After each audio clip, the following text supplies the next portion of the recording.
Hi నమస్తే welcome to Mara media. నేను మీ కేవీఆర్. ఆంధ్రప్రదేశ్లో కూటమి నేతల రుబాబు దబాయింపులు బెదిరింపులు ఏ రేంజ్లో సాగుతున్నాయో చూస్తూనే ఉన్నారు కదా. తాజాగా మరో వివాదం తెర మీదకి వచ్చింది. గుమ్మనూరు జయరాం గతంలో వైసీపీ నుంచి టీడీపీలో చేరిన ఆయన రిపోర్టర్లను జర్నలిస్టులను పట్టుకొని రైలు పట్టాల కింద తొక్కిస్తా అని చెప్పి చాలా హార్ష్ కామెంట్ చేసిండు. ఇప్పుడు అవి సోషల్ మీడియాలో పెద్ద ఎత్తున వైరల్ అయినాయి. ఒకసారి ఆయన మాట్లాడిన మాటలు విన్న తర్వాత మనం మళ్ళీ మాట్లాడుకుందాం. ప్రతి మీడియాకి ఏ ఛానల్కైనా అడగండి. ఉందా? క్వశ్చన్ ఉందా? ఏం పర్వాలేదు, ఫ్రెండ్లీగా అడదాం. ఫ్రెండ్లీగానే, శత్రుత్వం వద్దు, ఫ్రెండ్లీగానే. నేను పోయిన తర్వాత అది ఇది అని చెప్పి రాస్తే మాత్రము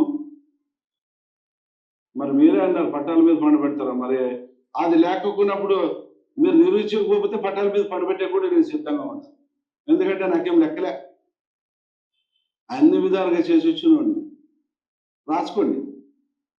నేను తప్పు చేయను. తప్పు చేస్తే మాత్రము మీరు దాన్ని మీడియా కాకుండా ఏదైనా కానీ మీరు దాన్ని బహిరంగంగా మీరు చేయొచ్చు. కానీ నేను తప్పు చేయకపోయిన దాన్ని నా తమ్ముడు తప్పు చేసినాడు, ఇంకోరు తప్పు చేసినాడు అనే మాట మాత్రము వెనక్కి నుంచి అనద్దండి.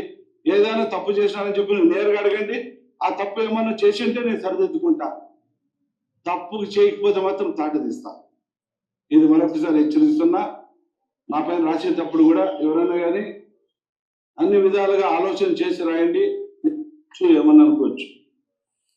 ఇదే అనమాట ఆయన గారి దబాయింపు బెదిరింపు.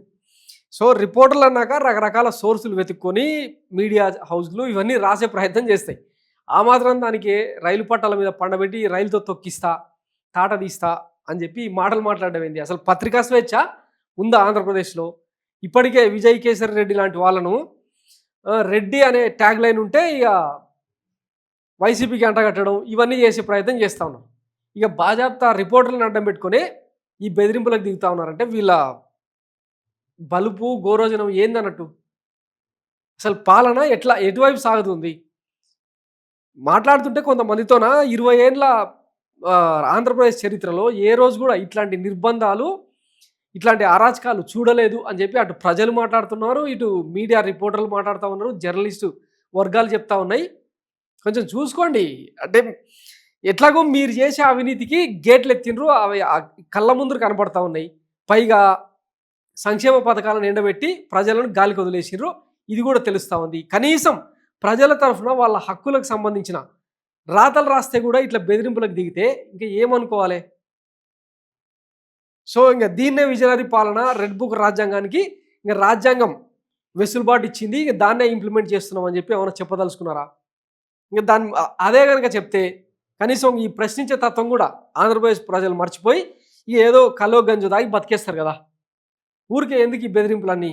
ఇదే మా పాలనా తీరు అనే ఒక బహిరంగ స్టేట్మెంట్ ఇస్తే అయిపోయి. Thanks for watching Mara media. నేను మీ కేవీఆర్. Thank you.